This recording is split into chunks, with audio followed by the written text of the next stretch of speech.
नमस्कार, मी पंजाब डक। आज आहे 26 एप्रिल 2023। आजपासून शेतकऱ्याला एक अंदाज देणार आहे की तातडीचा अंदाज आहे, कारण की आज 26 एप्रिलला राज्यामध्ये सांगायचं झालं तर पाऊस येणार आहे। तो पाऊस मध्ये संभाजीनगर जिल्हा, त्याच्यानंतर जालना जिल्हा, त्याच्यानंतर नगर जिल्हा, त्याच्यानंतर लातूर जिल्हा, बीड जिल्हा, त्याच्यानंतर नांदेड जिल्ह्यात तुरळक ठिकाणी, त्याच्यानंतर हिंगोली, यवतमाळ, अकोला, वर्धा, नागपूर, भंडारा, गोंदिया, चंद्रपूर, अमरावती, बुलढाणा जिल्हा, तुरळक ठिकाणी आज म्हणजे बऱ्याच ठिकाणी ह्या जिल्ह्यामध्ये अवकाळी पाऊस येणार आहे म्हणून अंदाज लक्षात द्या। आणि ज्या ठिकाणी पाऊस नाही पडला ना त्या ठिकाणी काय होईल, रात्रीच्याला असं खूप जोरात वारं येईल म्हणून हे अंदाज लक्षात द्या।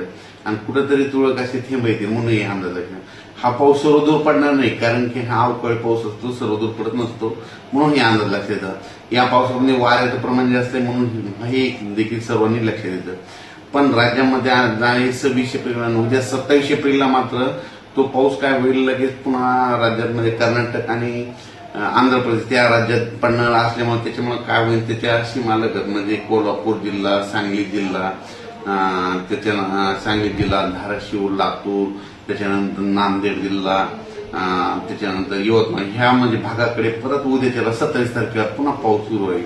पण तो पाऊस म्हणजे जास्त सर्वदूर पडणार नाही, फक्त अवकाळी स्वरूपात असणार आहे म्हणून हा अंदाज लक्षात येतात। पण त्या राज्यातल्या सर्व शेतकऱ्याचा कांदा काढणी चालू आहे, तर राज्यातल्या सर्व शेतकऱ्याला सांगू इच्छितो की ज्यांचा कांदा काढणी तुम्ही काय करा, कांदा हळद वाळू घातलेली, सगळ्यांनी हळद शिजविलेली, त्यांना सांगू इच्छितो तुम्ही काय करा, 2 मे 2025 पर्यंत तुम्ही काय करा, तुम्ही तुमच्या हळद झाकण्याची तयारी ठेवा। कारण की राज्यामध्ये 3 मे पासून तर 3, 4, 5, 6, 7 मे पर्यंत राज्यात परत जरा चांगलं खराब वातावरण, म्हणजे याच्यापेक्षा जास्त खराब वातावरण होणार आहे। वारा अवकाळी पावसाची शक्यता आहे म्हणून अंदाज लक्षात येतं। म्हणजे राज्यामध्ये 3 मे ते 6 मेच्या दरम्यान परत अवकाळीचं सावट आहे म्हणून हे लक्षात येतं। पण राज्यात मात्र आता आणखीन 2 दिवस म्हणजे 26, 27 तारखेला, 26, 27, 28 देखील वातावरण,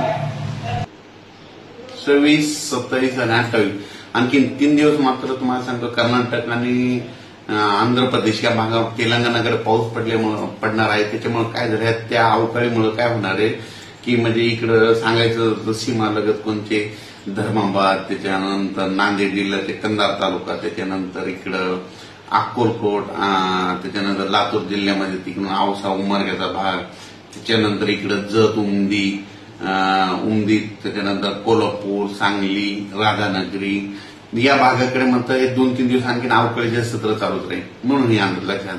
पण राज्यातल्या सर्व शेतकऱ्याला सांगू इच्छितो